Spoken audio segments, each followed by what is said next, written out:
Hello, family, and welcome. We're Bob and Penny Lord.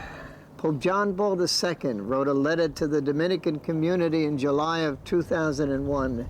In that letter, he stated, "We live in a time marked in its own way by a denial of the incarnation.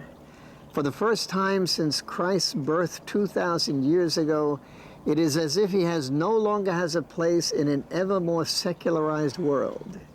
Not that he is always denied explicitly.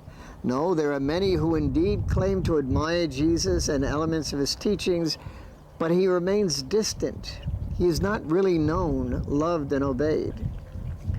Our dear Pope was saying, in the eyes of many, in effect, Jesus is no longer relevant. Now, can you picture that? Jesus no longer relevant? But that's the goal of the enemy of God, to have us neither love nor hate him, but just become completely apathetic to him and all that he stands for. This is the conflict that the Lord and the Church have been battling since the day he was put on the cross.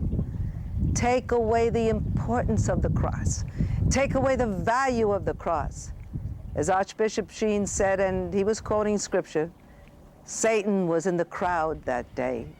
He wanted to counteract the significance of what was taking place. And he has continued to work for that objective from that day to this. But the Lord fights back. In times of crisis, the Lord sends us special grace. This grace may come from miracles of the Eucharist, apparitions of Our Lady, saints and other powerful men and women in the Church. It may come from angelic intercession. In times of crisis, God is willing to have Jesus actually come down from the cross and bring about miracles. And that time has come.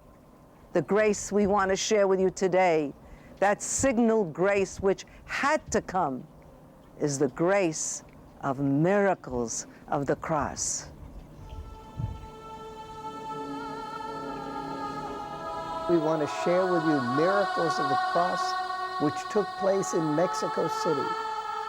The Spaniards came to Mexico City in 1521, 10 years before Our Lady of Guadalupe appeared there on a hill to a new convert, an Indian named Juan Diego. In order to help in the evangelization and ultimate conversion of the natives, a church was built in 1524 by the Franciscan missionaries. 4 years later, in 1528, a papal bull was issued by Pope Clement VIII, elevating the church to the awesome title of cathedral.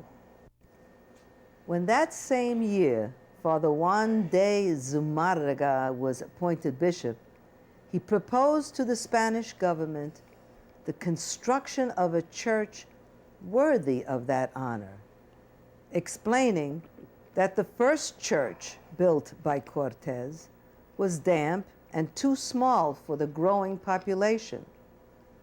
A canon was sent to Spain to obtain permission to build.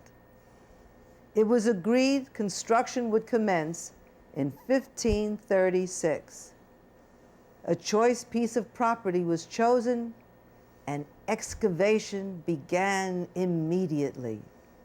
However, they could not proceed until they received permission from King Philip in 1552. What with the influx of over 8 million convert natives flowing into Mexico City to venerate their queen, Our Lady of Guadalupe, the first cathedral soon became too small to accommodate